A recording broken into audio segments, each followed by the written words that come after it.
decollo.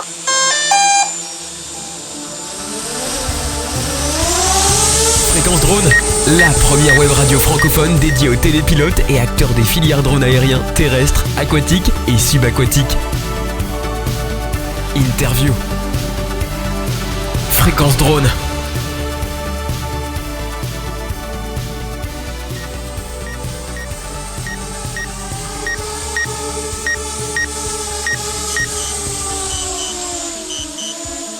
Bonjour à toutes, bonjour à tous et merci encore une fois d'écouter nos émissions sur Fréquence Drone. Aujourd'hui, j'ai le plaisir de recevoir et de pouvoir interviewer à l'occasion des journées drone qui ont lieu à Tarbes les 26 et 27 mars dernier, Stéphane Vaubourg, responsable à l'EASA. Alors Stéphane, s'il te plaît, pourrais-tu te présenter ? Stéphane Vaubourg, EASA, je suis responsable du U-Space. Alors, l'U-Space, ça c'est arrivé il y a maintenant un peu plus d'un an, puisque c'était en janvier de l'année dernière. Où est-ce qu'on en est aujourd'hui ? Donc aujourd'hui, on est dans la phase d'accélération du U-Space, d'implémentation au sein des États membres européens, plus les États membres associés, donc par exemple la Suisse, l'Islande, ce type d'États membres. Donc on est en phase d'accélération avec de très bonnes perspectives pour 2024 et 2025. On a de nombreux États membres qui travaillent à l'implémentation concrète du U-Space, donc ça veut dire la désignation des espaces U-Space dans leurs différents pays, que ce soit en zone urbaine ou non urbaine, et la certification du UCSP. Donc une fois que l'ensemble de ces travaux seront terminés, réalisés, on pourra avoir les premières opérations dans le U-Space, donc on espère voir d'ici la fin 2024. En tout cas, c'est notre espoir pour cette année. Alors, pour les auditeurs de Fréquence Drone qui ne maîtrisent peut-être pas tous ces termes et ces acronymes, qu'est-ce que c'est l'U-Space exactement ? Donc l'U-Space, c'est la gestion des trafics de drones. Donc on est habitué à voir la gestion du trafic aérien, donc pour l'aviation habitée. On réplique, on mimique ce type d'environnement à destination des opérateurs de drones, donc la gestion du trafic de l'aviation non habitée.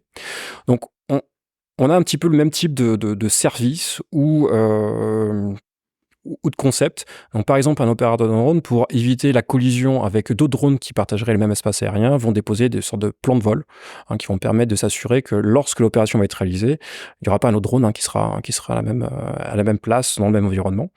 Donc, c'est un concept complet qui réside sur des concepts assez simples. Lorsqu'un drone est présent dans l'espace aérien, on limite l'accès à l'aviation habitée. Donc, lorsqu'on a un drone, on n'a pas d'aviation habitée. Lorsqu'on a une aviation habitée, on n'a pas un drone. Donc, une séparation spatiale et temporelle. Et on a la fourniture de services au profit des opérateurs de drones qui vont leur permettre, au moment de la préparation de leur vol, de s'assurer qu'ils vont pouvoir voler à un endroit qui est libre dans l'espace aérien, ou s'il est déjà occupé, leur autorisation va être rejetée, et de maintenir tout au long de leurs activités, de leurs opérations, ce qu'on appelle situation awareness, conscience de la situation en français, qui vont leur permettre d'être de manière constante au courant de ce qui se passe de manière dynamique dans l'espace aérien. Donc que ce soit une fermeture de l'espace aérien parce qu'il faut justement laisser passer un avion ou un hélicoptère, ou la présence de trafic de drones qui ne seraient pas là où ils doivent être dans l'espace aérien. Donc des choses qui sont très dynamiques, à charge de l'opérateur de faire la surveillance de ces informations et de prendre la décision sur sa propre opération, pour par exemple éviter l'anticollision. Alors, l'U-Space, est-ce que c'est soumis à déclaration préalable de 5 jours ? Est-ce que c'est soumis à SORA ? Est-ce que c'est soumis à toutes ces obligations ? Ou est-ce que c'est quelque chose de beaucoup plus simple ? Alors malheureusement, c'est pas aussi simple, non. Donc l'USPS doit être vu comme une extension, une prolongation donc du cadre réglementaire existant, donc 1947 et le SORA, etc. Pour une très bonne raison, c'est que l'USpace, on gère le risque air, on gère l'espace aérien et pas le risque sol. Donc, par exemple, toutes les contraintes en termes opérationnels, de déclaration, que ce soit les manuels d'exploitation, des choses comme ça, le risque sol pour une opération donnée, donc ça reste applicable. Donc, l'USpace ne va pas venir simplifier ce type d'activité. Par contre, où le U-Space va apporter un bénéfice opérationnel aux opérateurs, c'est tout sur la gestion du risque air. Donc l'U-Space est là justement pour assurer l'anticollision, que ce soit entre drones, qui n'est pas couvert dans le SORA. Le SORA fait une évaluation du risque de manière isolée, opération par opération, sans tenir compte des opérations adjacentes. Le U-Space est là donc pour assurer l'anti-collision entre opérations drone et avec ou entre drone et l'aviation habitée. Donc la partie risque que les opérateurs ont l'habitude de faire pour leur SORA est remontée au niveau de la désignation de l'espace aérien U-Space, avec un crédit opérationnel pour les opérateurs qui vont opérer dans le U-Space. Donc, ce qu'on propose, nous, EASA, c'est, quel que soit le risque initial, de passer sur un AirRisk Class B, Bravo, dans le cas d'une opération. Donc, qui devrait, pour les opérations avec des petits drones, etc., apporter un crédit opérationnel important, parce qu'on est sur du SAIL 1-2, voilà. Donc, le bénéfice, il sera de ce côté-là. Le reste des activités SORA est demandé. Ce qu'on espère, malgré tout, c'est une sorte d'autorisation générique dans le U-Space. Je vais vous donner un exemple très concret. Imaginons qu'il y a un opérateur qui fait faire de la livraison de colis par drone. On ne va pas demander, en tout cas, on espère qu'il ne sera pas demandé une autorisation par livraison. Ou en tout cas, le business model n'est absolument pas viable. Donc, ce qu'on espère, c'est que pour les opérations dans U-Space de ce type-là, ou d'inspection, il y ait une approbation générique. Et donc, reste à l'opérateur, au moment de réaliser sa mission, donc par anticipation, ça peut être plusieurs heures, comme plusieurs jours, plusieurs semaines, dépendant du cas, de déposer une flight authorization, donc faire une demande de petits plans de vol. Voilà, ça restera l'obligation à l'opérateur pour s'assurer que sa mission est safe. Alors, juste pour résumer un peu tout ceci, donc quand on veut faire une étude d'analyse de risque de type SORA, voire de LUC plus tard, pour certains qui voudraient se lancer dans les LUC, on continuera à gérer le risque sol, éventuellement dans la SORA 2.5 à venir, mais le risque air, lui, va être limité à l'arc B, c'est ça ? Oui. C'est bien l'idée. C'est bien l'idée. Donc, on décharge les opérateurs de cette responsabilité, qu'on remonte au niveau U-Space, et le lien se fait par l'utilisation des services. Donc, on ne fait pas disparaître le risque, on vient réduire le risque par l'utilisation des services auxquels l'opérateur va devoir souscrire. Donc là, il y a une obligation de souscription à ces services. Donc, c'est eux qui vont prendre le risque de la sécurité, en tout cas par la partie risque. Donc, c'est les USSP, donc les fournisseurs de services, qui vont faire le lien, voilà, ou prendre sur eux cette partie de la safety du système, donc, et plus les opérateurs. Alors moi, je vais te poser une question, par contre, qui est plus, on va dire, peut-être pour des spécialistes. Quid des OSO, là, parce qu'on a le risque sol, donc sur lequel on va continuer à gérer tous les TMPR, et etc., toutes les médications dont on a besoin. Le risque air, a priori, les mitigations sont gérées directement par l'analyse de l'USSP. Mais les OSO, il va falloir continuer quand même à démontrer l'ensemble des éléments. Oui, donc là, alors c'est une bonne question. Donc là, aujourd'hui, la situation est un petit peu, j'allais dire, floue, pour des bonnes raisons. Donc, on a eu 2 streams en parallèle de développement. On a eu le SORA avec le 947, 945 de manière générale, qui a été développé. Et en parallèle, il y a eu la construction du modèle U-Space. On est en cours de réflexion pour une meilleure synchronisation, un meilleur crédit entre les deux mondes, U-Space et 947. Donc, il n'y a pas que les OSO, en fait, il y a un certain nombre de choses où on s'aperçoit qu'il faut assurer une meilleure interface, un meilleur couplage entre les deux. La réflexion sur les OSO fait partie de ce package un petit peu de réconciliation et de réalignement des 2 modèles réglementaires pour voir si effectivement on ne pourrait pas décharger un certain nombre d'exigences à partir du moment où on opère dans le U-Space.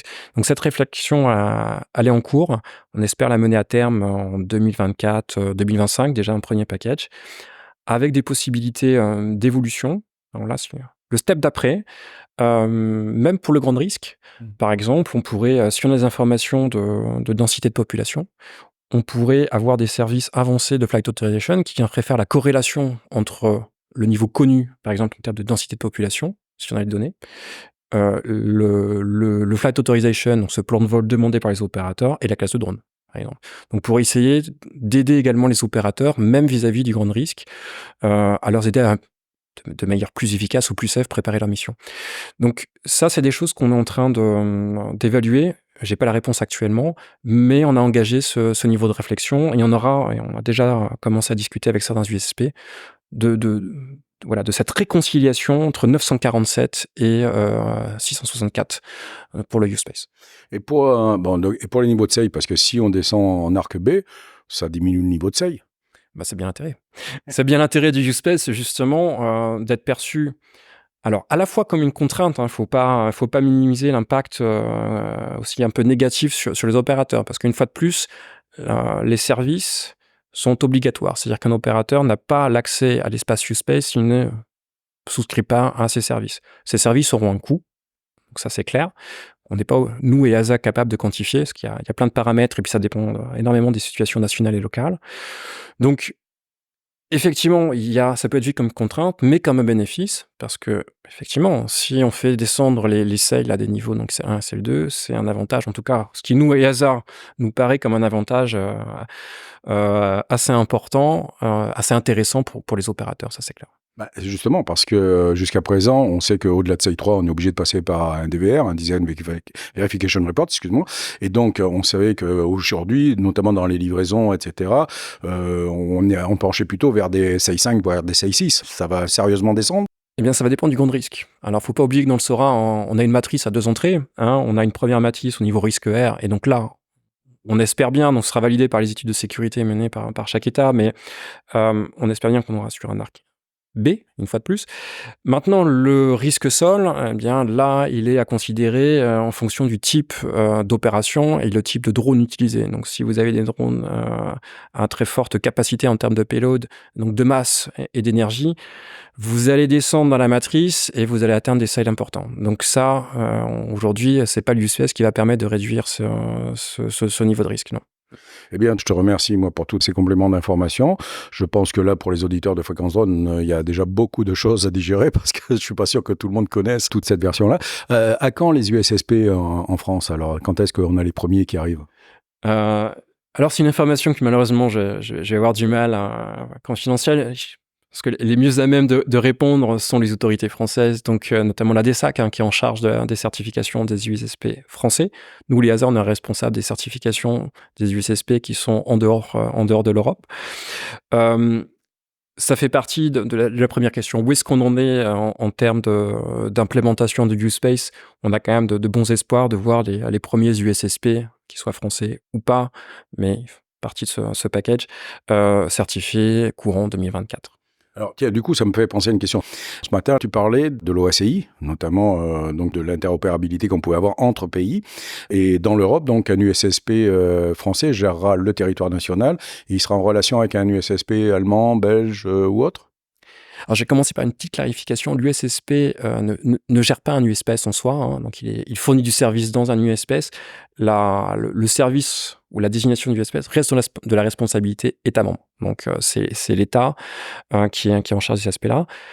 Par contre, pour répondre clairement à ta question, le but, et donc là, c'est pas le but de l'EASA, c'est le but de la Commission européenne. Faut bien comprendre que la Commission européenne a pensé le U-Space comme un catalyseur, un facilitateur économique ou développement économique et social.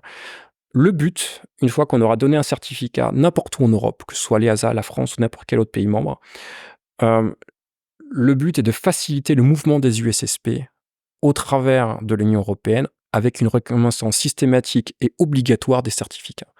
Donc un USSP qui serait certifié en français peut, dans l'esprit, de manière facile, aller fournir du service de l'autre côté des Pyrénées ou en Allemagne ou dans n'importe quel pays État membre. Donc il y aura certainement une phase d'intégration de cette USSP dans un nouvel environnement opérationnel, un nouvel U-Space. Donc ça, c'est quelque chose que nécessairement il faudra faire.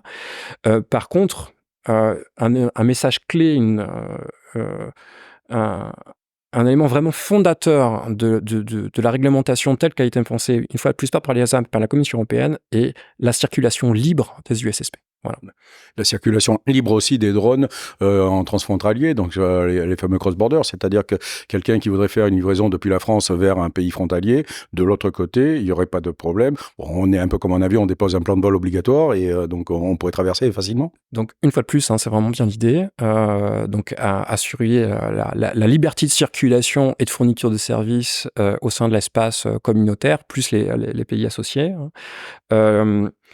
La problématique du cross-border, c'est que là, malgré tout, on revient à un espace avec des frontières et des espaces souverains de chaque part et d'autre de la frontière. Donc, on est en train de mettre en place des mécanismes pour assurer ce qu'on appelle donc ce cross-border, cross-frontière pour les opérations, voilà, transfrontalier. Merci pour le français. Les opérations transfrontalières. Donc, c'est déjà dans le règlement. Donc, c'est quelque chose qui peut être effectif. On a déjà en Europe certains pays qui nous ont émis la volonté d'aller vers ces activités donc transfrontalières intra-européens et potentiellement transfrontalières avec des pays non européens. Et on est en train de développer un certain nombre de procédures et de moyens de conformité pour assurer que ça va devenir une réalité.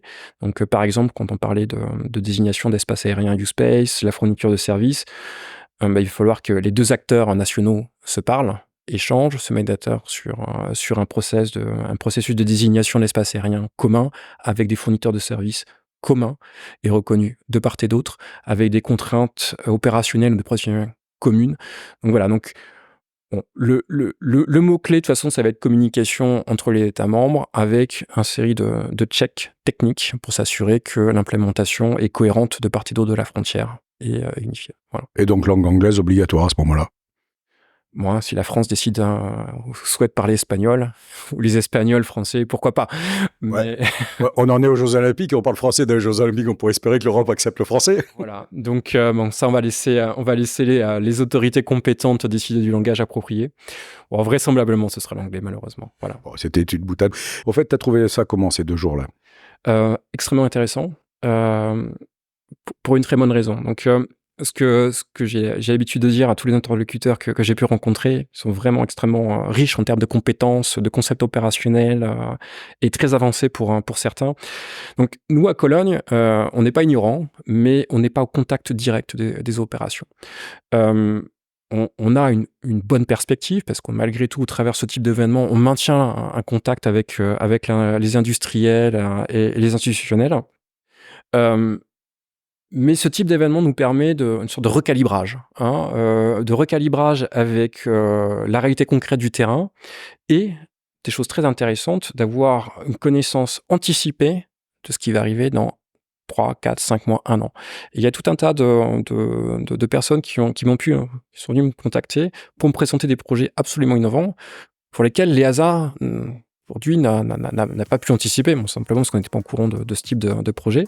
Mais ce type d'événement pour nous est extrêmement riche en termes de feedback, qu'il soit technique, opérationnel ou réglementaire pour certains aspects, parce qu'on a aussi des feedbacks sur notre propre cadre réglementaire qui nous permet, alors on ne promet pas à chaque fois de faire les ajustements nécessaires, mais en tout cas d'avoir suffisamment de retours pour anticiper certaines améliorations ou changements ou potentiellement de discussions avec les autres États membres, etc. Donc de reporter ce qu'on peut tirer d'un tissu local au niveau européen sur certains aspects, et sur certains aspects, on va le faire, pour avoir une harmonisation au niveau européen. Donc voilà, tout ce feedback il est absolument nécessaire, essentiel et extrêmement enrichissant, et pour moi personnellement. Eh bien écoute, encore une fois, merci pour tout, merci pour ta gentillesse et pour nous avoir répondu à Fréquence Drone. Et on pourra effectivement se revoir sur d'autres occasions. Et pour Cologne, justement, on va essayer de passer, parce que tu l'as dit tout à l'heure, on passe par les associations. Donc il y a GEDA et Goutma, donc pour pouvoir avoir les feedbacks. Donc je le renouvelle parce que tu l'as dit tout à l'heure et que c'est important. Tu ne peux pas non plus répondre à tout le monde et ça c'est bien normal, on le comprend bien. Bien, merci beaucoup. Donc je vais juste passer une information du coup sur la fréquence. Donc l'EASA organisera un workshop en octobre. Fin octobre, il y aura une publication officielle, une annonce officielle qui sera faite, mais il y aura un workshop sur ce qu'on appelle les journées drones. Donc ce sera certainement en anglais.